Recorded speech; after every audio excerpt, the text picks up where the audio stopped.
मुख्यमंत्री योगी आदित्यनाथ के शहर गोरखपुर में इन दिनों विरासत गलियारे को लेकर राजनीतिक सरगर्मी तेज है। पांडे हाता से धर्मशाला ओवरब्रिज तक 3.5 किलोमीटर लंबे इस कॉरिडोर के लिए जमीन लेना पुलिस और प्रशासन के लिए बड़ी मुसीबत बन गया है। सड़क चौड़ीकरण की जद में आ रहे 833 में से 200 मकान ऐसे हैं जो जमींदारों की ज़मीन पर बने हैं। मुआवजे को लेकर सियासत शुरू हो गई है। बुधवार को प्रभावित दुकानदारों से मिलने जा रहे सपा नेता लाल बहादुर यादव और विधानसभा में नेता प्रतिपक्ष माता प्रसाद पांडे को बीजेपी कार्यकर्ताओं ने रास्ते में रोक दिया। आधे घंटे तक दोनों पक्षों में धक्का मुक्की होती रही। इस दौरान एक सपा नेता की गाड़ी का शीशा टूट गया और उस पर लगा पार्टी का झंडा भी किसी ने निकालकर फेंक दिया। इस मुद्दे पर सपा अध्यक्ष अखिलेश यादव भड़क गए हैं। गुरुवार को उन्होंने सोशल मीडिया पर लंबा चौड़ा पोस्ट लिखकर अपनी नाराज़गी जताई। अपने एक्स अकाउंट पर अखिलेश यादव ने लिखा है कि गोरखपुर में विरासत गलियारे में ज़मीन मकान का मुआवजा सहमति से नहीं बल्कि बाजार की कीमत के हिसाब से देना चाहिए। सबको मालूम है कि जब खुद की ज़मीन का मामला था तो अधिकतम संभव मूल्य पर मुआवजा वसूला गया और ज़मीन देने के नाम पर तथाकथित दयावान बनने की वाहवाही भी लूटी गई। बाकी विवरण देने की आवश्यकता नहीं है। हर गोरखपुरवासी समझ रहा है कि बात कहाँ की है और किसकी ज़मीन की हो रही है। सपा अध्यक्ष ने आगे लिखा है, सच्चाई तो यह है कि कॉरिडोर के नाम पर एक बहुत बड़ा भाजपाई लूट तंत्र सक्रिय है जो तरह तरह के बहाने करके आसपास के लोगों की ज़मीन औने पौने दाम में ले लेता है और बाद में ऊंचे दामों में बेच देता है। इस खेल में कुछ गिने चुने भाजपाई मलाई काट लेते हैं, लेकिन स्थानीय जनता के हाथ खाली रह जाती है और वे अपने को ठगा महसूस करती है। इसलिए अयोध्या और प्रयागराज में भाजपा लोकसभा में हारी और बनारस में हारते हारते बची। अब अगला नंबर मथुरा और गोरखपुर का है। भाजपाई उत्तर प्रदेश को खोखला कर रहे हैं। आपको बता दें कि मुख्यमंत्री योगी आदित्यनाथ ने विरासत गलियारा बनाने का निर्देश दिया है। इसके तहत 4 लेन सड़क निर्माण के साथ दोनों तरफ शहर की पहचान वाले स्थानों का चित्र बनाने और पुराने निर्माण संरक्षित करने का भी आदेश दिया गया है।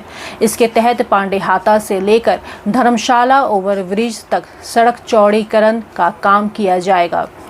जद में आने वाले मकानों और दुकानों को हटाकर मुआवजा दिया जाएगा।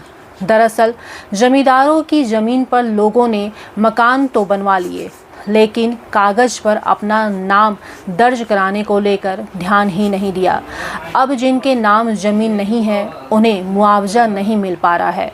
रिकॉर्ड में नाम दर्ज ना होने की वजह से विरासत गलियारा के लिए चौड़ीकरण से प्रभावित करीब 300 लोगों को ज़मीन का मुआवजा नहीं मिला है। बीते शनिवार की रात मुख्यमंत्री योगी आदित्यनाथ ने विरासत गलियारा के निरीक्षण के दौरान प्रभावित सभी लोगों को मुआवजा देने के निर्देश दिए थे। मुख्यमंत्री के निर्देश के बाद इस पेच को सुलझाने का उपाय खोजा जा रहा है। एक उम्मीद यह है कि जो जिस जमीन पर पुश्तों से निर्विवाद रूप से काबिज है उन्हें इसका मुआवजा दे दिया जा सकता है। इस मामले से जुड़े राजस्व विभाग के एक वरिष्ठ अफसर ने बताया कि वर्ष 1952 में यूपी में जमींदारी उन्मूलन एक्ट लागू हुआ। उससे पहले अधिकांश जमीन किसी न किसी रियासत या जमींदार की थी। एक्ट लागू होने के बाद जहां खेत था उसका किसानों में बंटवारा हो गया। चकबंदी के दौरान उस पर किसानों का नाम दर्ज कर दिया गया, लेकिन जहां घर बन गए थे उस ज़मीन की स्थिति नहीं बदली। धीरे धीरे लोगों ने कच्चे से पक्के मकान बनवा लिए।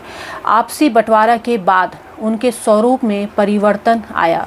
नगर निगम में गृहकर और जलकर देने लगे। लोगों ने मान लिया कि मकान व ज़मीन उनकी ही है। 2 साल पहले इस पांडे हाता से घंटाघर होते हुए जटाशंकर तिराहे के रास्ते धर्मशाला ओवरब्रिज तक विरासत गलियारा बनाने का निर्णय हुआ। सीएम ने इस पर 4 लेन सड़क निर्माण के साथ ही दोनों तरफ शहर की पहचान वाले स्थानों का चित्र बनाने, पुराने निर्माण को संरक्षित करने आदि के निर्देश दिए। इसी कड़ी में घंटाघर के जीर्णोद्धार के लिए नई योजना बनी। इस योजना से पहले तो लोग बहुत खुश हुए, लेकिन जब यह पता चला कि सड़क की चौड़ाई 21 मीटर होगी तो लोगों को झटका लगा और लोग सोच में पड़ गए। लोग सीएम से मिले और आखिर में सड़क की चौड़ाई घटकर 12.5 मीटर कर दी गई। अब इतनी ही चौड़ाई में दोनों तरफ पक्का नाला और बीच में सड़क का निर्माण होना है। इस पर व्यापारी सहमत तो हो गए, लेकिन नया पेच यह फंस गया कि अधिकांश लोग तो ज़मीन के वास्तविक मालिक ही नहीं हैं। पीडब्ल्यूडी सूत्रों के अनुसार इस गलियारा के लिए 833 लोगों के मकान तोड़ने पड़ेंगे। इनमें से 200 से अधिक मकान ऐसे हैं जिनके मालिकों के पास ज़मीन के पुराने कागजात ही नहीं हैं। ऐसे में अब लोगों को समझ ये नहीं आ रहा है कि जिनके पास, जो लोग पुराने मकानों में रह रहे हैं, पुश्तों से रह रहे हैं, अपने बाप दादा के ज़माने से रह रहे हैं, ऐसे में वो पुराने कागज़ कहाँ से लेकर आएंगे जब ये पीढ़ी दर पीढ़ी चलता आ रहा है। सरकार ये कह रही है कि ज़मींदारी की ज़मीन पर कोई भी मुआवजा नहीं दिया जाएगा। ऐसे में मुख्यमंत्री का विरासत गलियारा का निरीक्षण करना और उनका ये कहना कि हर एक व्यक्ति को मुआवजा दिया जाएगा, ये आश्वासन देना, ऐसे में अधिकारी इस पेच को सुलझाने की कोशिश तो कर रहे हैं, लेकिन वहीं दूसरी तरफ राजनीतिकरण इसमें तेज हो चुका है।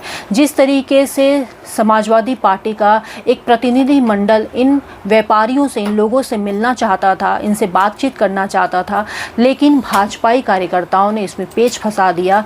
अब ऐसे में लोगों की, जो आम जनता की जो बात है, वो आम लोगों तक पहुंच नहीं पा रही है।